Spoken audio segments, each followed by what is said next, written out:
Hello, everyone. Welcome to Sentinel. The chairman of the Joint Chiefs of Staff has just announced his pick as the Senior Enlisted Advisor to be Fleet Master Chief David Issam. And I want to take some time and discuss this pick. I'm pretty excited about it. And the reason I'm excited about it is because obviously Raising Cane has got very sound operational experience, and so does David Issam, the Fleet Master Chief. He's got a phenomenal background, and it's quite impressive, actually. He joined the Navy in 1987, attended BUD/S, became a SEAL, and then from there served in SEAL Team 1 and SEAL Team 6.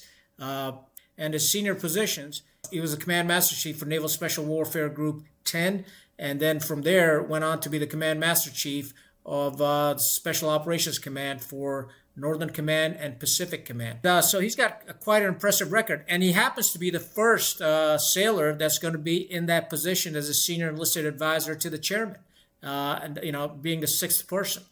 His predecessor is Sergeant Major Black. Sergeant Major Black also had quite an impressive record. He joined the Marine Corps in 1988 as an infantryman, served in a variety of infantry billets, then was a company gunnery sergeant with 2nd Battalion, 1st Marines in 2004. Now, we've talked about this battalion before. That was the one that was involved in the fratricide incident in Iraq. And from there, he came back to the United States. He's also a drill instructor. We've done a couple of tours down at the drill field as a senior drill instructor and also as the regimental drill master. Then he became the first sergeant for an AAV battalion, and from there he became the sergeant major of 3rd Battalion, 7th Marines, then became the sergeant major of 11th MU, and in between was a sergeant major at Combat Logistics Battalion, and also the Marine Logistics Group, was a sergeant major there, and then from there became the sergeant major Marine Corps Manpower Reserve Affairs Sergeant Major, which is also quite an important position because he gets to decide, in addition to the people in Manpower, where Senior Enlisted are assigned to. From there, he was selected as Sergeant Major of the Marine Corps in July of 2019 for General David Berger. And so he's intimately involved with him for about 4 years. In 2023, he was nominated and selected to be the Senior Enlisted Advisor to Chairman of Joint Chiefs of Staff.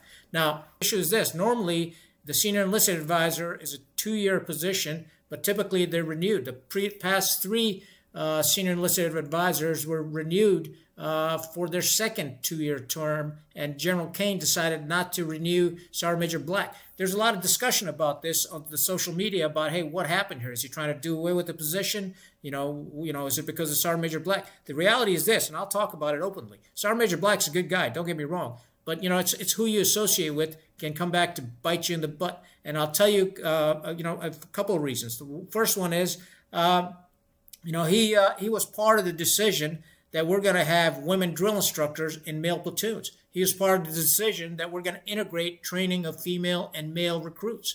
Bad decision. We don't want to go there, and Pete Hegseth definitely doesn't want to go there. So that's one part. He was also part of the decision of the mistreatment of Lieutenant Colonel Schiller.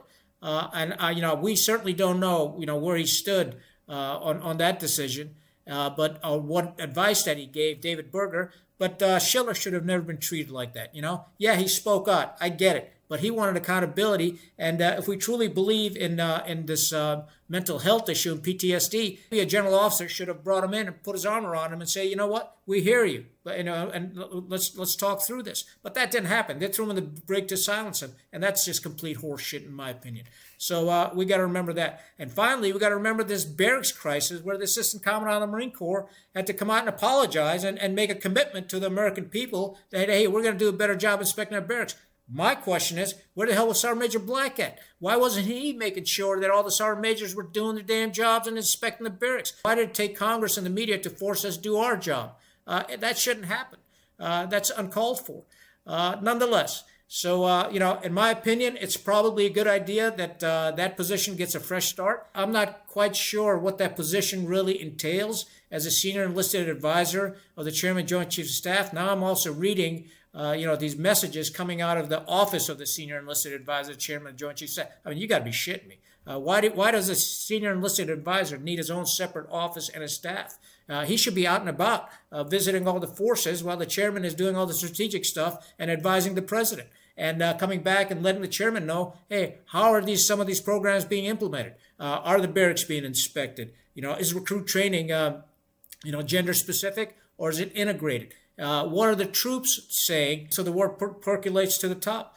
Typically what happens is, sergeant majors become like a prom date, and they just hang around with the CO. Well, that's not the purpose of a sergeant major. When I was a battalion commander, I told my sergeant major very specifically, you're responsible for the good order and discipline of this unit. That's your job. You're responsible to train the staff and COs, and you're responsible for the training standards of the Marines. That's your job, and you need to do that. And by all means, my door is always open. I want you to attend all the meetings so you're clued in, but you need to be out and about, my eyes and ears. And that's how I'm going to get information. And you need to enforce those programs that we're trying to implement in this battalion. And he did a fantastic job, but he didn't hang around with me. And even in combat, he didn't hang around with me. I had my own jump CP. He had his own CP. If I went with the main effort, he'd go with the supporting effort. To make sure that the command group within that rifle company, had a backstop with the sergeant major and the comm assets that he brought to bear. And he'd be talking to me and my staff, on a regular basis, keeping us abreast of how things were going.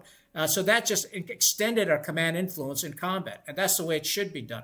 But nonetheless, I'd like to hear your opinion on this position. I am pretty excited that we have this team of war fighters at Department of Defense now. Obviously the Secretary of Defense, he's a war fighter in comparison to the previous Secretary of Defense. Yeah, I mean, there's some issues there, but he's trying to work through all that stuff. And I've got another podcast coming up because I just stumbled upon another issue in the Secretary of Defense's office. But nonetheless, so his focus is on war fighting. Then you got Raising Cane, who we've talked about before in previous podcasts. He's definitely a war fighter and willing to jump in the cockpit and fly those missions that others may not have been comfortable flying. And then finally, now we've got the Senior Enlisted Advisor to the chairman, who's definitely a war fighter, former SEAL Team 6 guy. I mean, you look at him and he doesn't look puffy.